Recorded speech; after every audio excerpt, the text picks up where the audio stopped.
All right, guys, we're back. I'm George Mossey. I'm with my co-host Heather C, and this is part 2, 90 Day Fiancé, Happily Ever After, Season 6, Episode 14. I couldn't remember that. All right, so let's jump right in. We have a lot to talk about. So Tiffany and Ronald went to marriage counseling.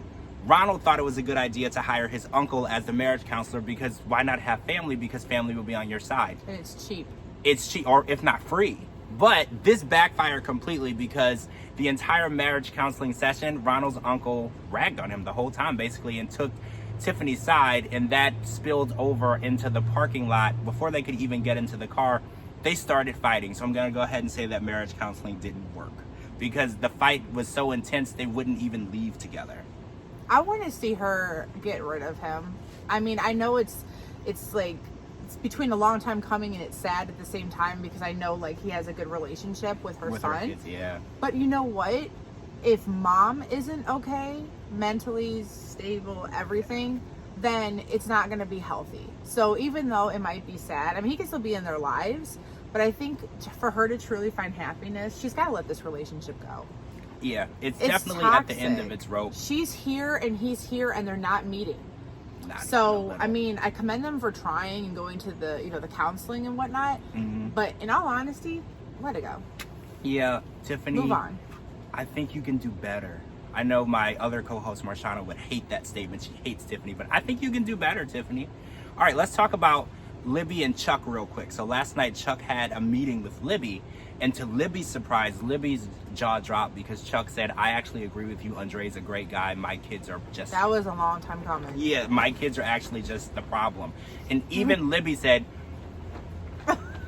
did you just say what I think you just said? Because, you heard it. Clean the ears. You heard it. And not only that, he feels that Andre's a great worker and an asset to the company. So I can't wait. Oh, and he also decided that there's going to be a barbecue for the whole family, and he wants everyone to talk it out. And when we say talk it out, we know the family of Libby, talking out means either throwing drinks, cake, or fists. So I'm actually excited. Again, I don't condone violence, but I'm actually excited to see how this goes because we saw in the preview exactly how it goes.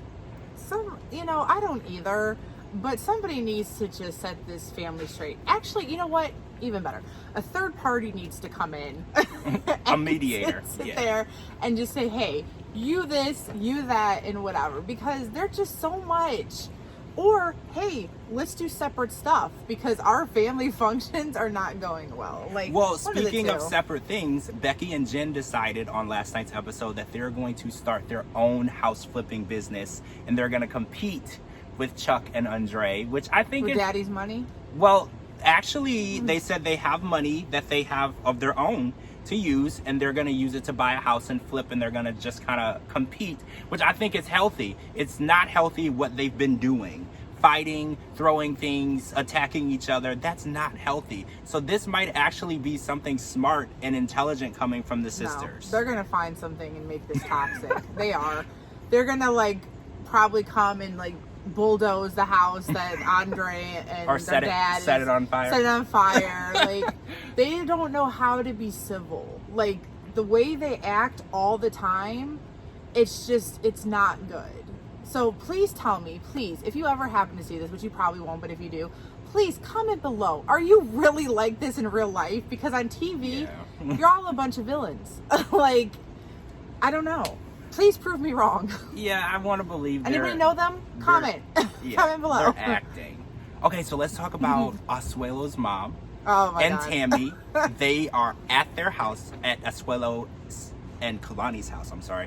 Well, I want her parents' house. Yeah, somebody's for house. For Christmas. And Tammy walks in, and the first thing she says is, this is a really nice house. How much did you pay for it? Get out of my pockets, Tammy. How about that? So I knew it was only a matter of time before Asuelos' mom revealed her true intentions of visiting.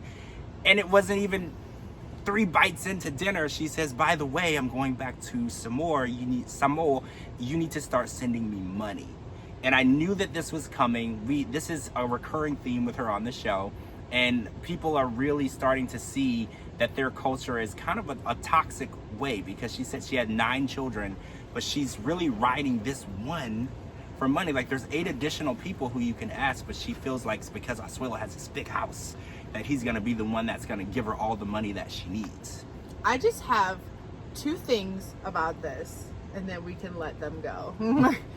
The only thing that I want to say is, first of all, I want to commend Asuelo for sticking up for his wife. Yeah. Because in his culture and how he was raised, I'm pretty sure it's supposed to be like his mother and everything first. Yeah. So the fact like he kind of like carried them out of the house at the end was like, oh, it was a little much, but you know what? Better that than, you know, hands being thrown. Yeah. And he stuck by his wife. And, you know, that's awesome. He's finally trying to show that, you know, hey, I'm here for you. But what I did not like is that he put her in tears, her meaning Kalani, because I know he wants to have more kids, but giving her that baby blanket in front of everybody was kind of embarrassing to her. Yeah. Because you also put her on the spot. Just because you're married does not mean that she's your property. If she chooses to have more kids or not have more kids, I'm sorry, it's a package deal between a husband and wife, but it's ultimately her decision in the end because it's her body that has to go through it. So I don't like that he kind of put it out there when that should have been private, because then she's pinned as the bad guy. Well, it was private because she already shut it down. Yeah, but for him to bring it up, that was kind of a low blow and a childish move. It was awful. But speaking of childish move, Joby, let's get into it. So Joby and Yara are on vacation in Miami, and he actually took her to a really nice Russian restaurant, which was really nice. But during that dinner, he convinced her, I'm not sure how, to visit a strip club with him, and that's where things got crazy. She did it for him. And you know what? As the season starts to progress, I'm starting to like Yara more and Joby a lot less. I mean, I think that the ultimate disrespect was when he blew the stripper a kiss. Your wife, who is a good-looking woman, is sitting right next to you, and she was a good sport, and she went there for you to support you and your likes and your habits and everything. And she's like, you know what, I'm starting to feel uncomfortable, I'm ready to go. And instead of you saying, all right, cool, thanks for at least trying this, you blew the stripper a kiss. Ignored her request to leave, blew her a kiss, and it was just it was hard to watch. Because you're watching, you're watching her be like literally hurt. She left her infant baby at home to be subjected to this. This was something that, first of all, she hates leaving her baby at home. Yeah. So she left her baby at home to be subjected to this type of behavior. It just really made me realize that Joby's not ready to be a husband, let alone a father. He's not ready. He's still ready to go out and get drunk and leave his baby at home. He's living in the past. Yeah. He's living in the past, and he doesn't realize that with stuff there's growth. And Yara's like, all right, Yara I'm a mom. has met that growth substantially. He uses it as a way to shame her.